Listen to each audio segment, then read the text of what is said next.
अस्सलाम वालेकुम जी, उम्मीद है आप तमाम लोग खैरियत से होंगे। मेरा नाम मोहम्मद उमर खान है और इस चैनल पर गुफ्तगू करते हैं हम लॉ, लैट, लॉ गैट और LLB 5 के हवाले से। तो अगर आप नए कैंडिडेट हैं, इस चैनल पर पहली बार तशरीफ लाएं तो इस चैनल को जरूर सब्सक्राइब करें ताकि इस तरह की मजीद अपडेटेड वीडियोस हम आप तमाम लोगों तक बर वक्त शेयर कर सकें। आज की इस वीडियो में हम डिस्कस करने वाले हैं एलिजिबिलिटी क्राइटेरिया के बारे में। Eligibility criteria of LAT and LLB 5 इन दोनों के एलिजिबिलिटी क्राइटेरिया को आज हम डिस्कस करेंगे और बातचीत करेंगे उन कन्फ्यूजन के बारे में जो कैंडिडेट्स के जहन में अक्सर औकात आया करती हैं। सबसे पहले हम लैट की बात करते हैं।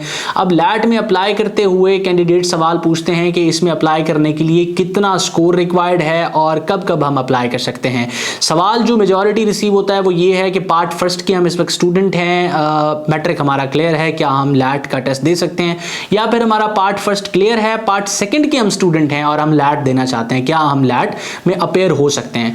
तो इसका सादा सा जवाब है, अगर हम ऑफिशियल क्राइटेरिया जो HEC की तरफ से दिया गया है उस पर नजर दौड़ाएं तो वो क्राइटेरिया हमसे कहता है कि आपका पार्ट फर्स्ट क्लियर हो, उसका रिजल्ट आ चुका हो और आप पार्ट सेकंड के एग्जाम्स दे चुके हो। एग्जाम्स देने के बाद आप फ्री हो, चाहे आपके पास पार्ट सेकंड का रिजल्ट है या नहीं है, आप लॉ एडमिशन टेस्ट में अपेयर हो सकते हैं। लेकिन शर्त वहां पर क्या है कि आप पार्ट सेकंड के पेपर्स दे चुके हैं।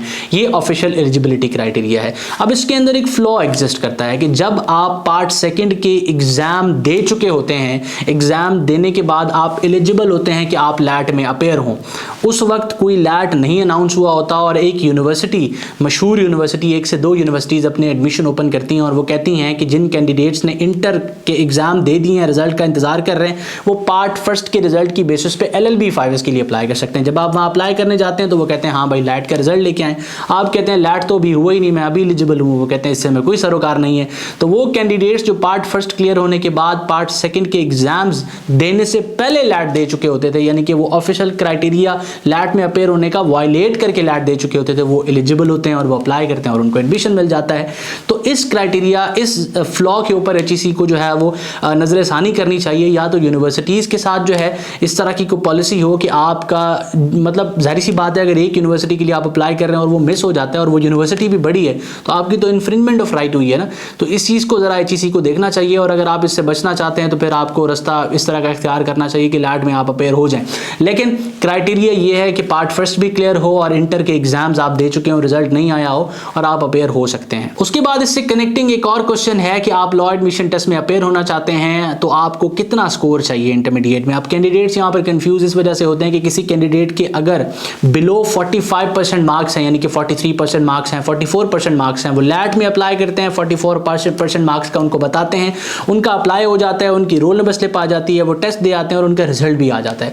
अब यहां पर लोग कंफ्यूज होते हैं कि अगर 44% पे, 43% पे मैं एलिजिबल था लैट के लिए, लैट एक एंट्रेंस एग्जाम है लॉ के लिए, तो फिर जब मैं LLB में एडमिशन लेने जाता हूं तो वहां पर मुझे कॉलेजेस क्यों कहते हैं कि आपके 45% नहीं है, आप नहीं अपेयर हो सकते, फिर मुझे लैट में क्यों अपेयर होने दिया गया। तो इस तरह की कोई स्ट्रिक्ट पॉलिसी एंट्रेंस एग्जाम के हवाले से नहीं है। वहां होनी तो जरूर चाहिए कि वहां एक नोट लिखा हो कि अगर 45% से आपके कम मार्क्स हैं तो आप लैट में अप्लाई ना करें, क्योंकि जाहिर सी बात है जब आप लॉ करना चाहते हैं तो वहां 45% की मिनिमम जो है वो परसेंटेज आपको रिक्वायर होती है। तो ये आप जहन में रखें कि लैट में अप्लाई करते हुए आपकी अगर 45% से कम भी है, आपका लैट अप्लाई हो जाएगा, आप अपेयर भी हो जाएंगे, आपका क्लियर भी हो जाएगा और रिजल्ट भी आ जाएगा।